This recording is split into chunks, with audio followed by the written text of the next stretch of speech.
Tuesday, October 29th. My name is Bill McCamley. I'm a state representative from Las Cruces and Mesilla here in New Mexico with your legislative update for the day.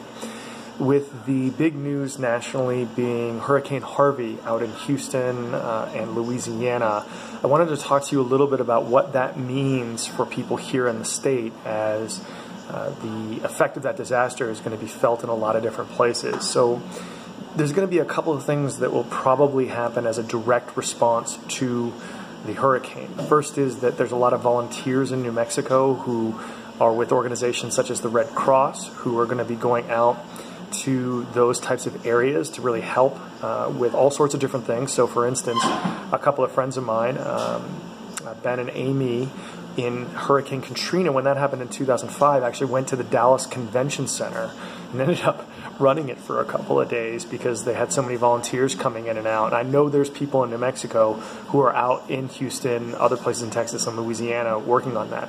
The second thing is that there's going to be requests for help for specific emergency personnel. As an example, 6 firefighters yesterday from Las Cruces that were they have specific training in swift water rescue were sent out last night, and so expect to have more of those folks go out there. Now here's kind of the give and take on that. So when I was a county commissioner when Hurricane Katrina happened in 2005, I think we only had 6 full-time firefighters, and every single one of them wanted to go.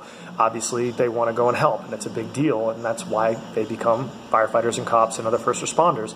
The problem is if too many people go out there and something happens here, then you really lose the ability to help out constituents in your own locality. So those, I imagine, are going to be the kind of conversations that state and local agencies are going to have as requests for help come in.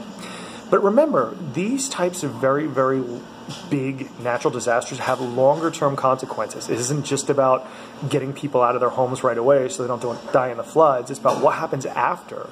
And when you look at Katrina, when you look at Superstorm Sandy up in New York, New Jersey area, it became very obvious that there was going to be a long-term fiscal commitment needed, as well as some other things to get people recovered. So what does that maybe mean for here? So in 2005, for instance, the University of New Orleans baseball team came out to New Mexico State, spent the entire fall semester here, basically took classes for free. NMSU took that on and said, this is one of the things we're going to do to help with the relief effort. That's one thing that we can kind of donate. The other thing is, what about people? So there's a lot of people that are going to be moving out of Houston. We actually had folks after Hurricane Katrina that were here in New Mexico in 2010, 2011 that had moved out as refugees and ended up staying here. So there may be more and more people who evacuate and have to be somewhere else and maybe don't go back. So that may be an issue as well. And in terms of FEMA and what the long-term investment is going to be, this is a little bit more editorializing, but this is what government is supposed to be for. And I'll give you an example.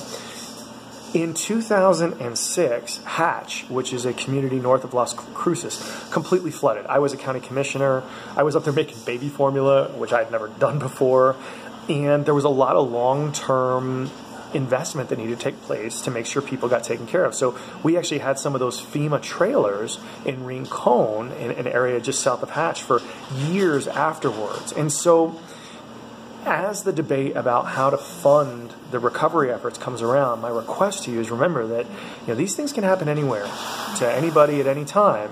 And that's one of the reasons that the government is around. So I'm encouraging the federal government to continue funding FEMA and funding these efforts because this is what we do. I also gave a little bit of money to a greater Houston relief effort that the mayor was putting together out there. And I would just say, look, if you can't be out there, cash is something that they can use more than anything else. So sending blankets, sending food, a lot of times that's really tough because they can't figure out what specifically needs to be put in with which effort. But if you send cash to one of these very good, reputable organizations, they can use it to benefit the most people in the most efficient way. So like I said, I sent a little bit of money. If this is something that you'd like to do, I would encourage you to do so as well. As always, thank you very much for listening to this. And if you have questions, comments, or concerns on these or any other issues, I'd love to hear from you. Bye, y'all.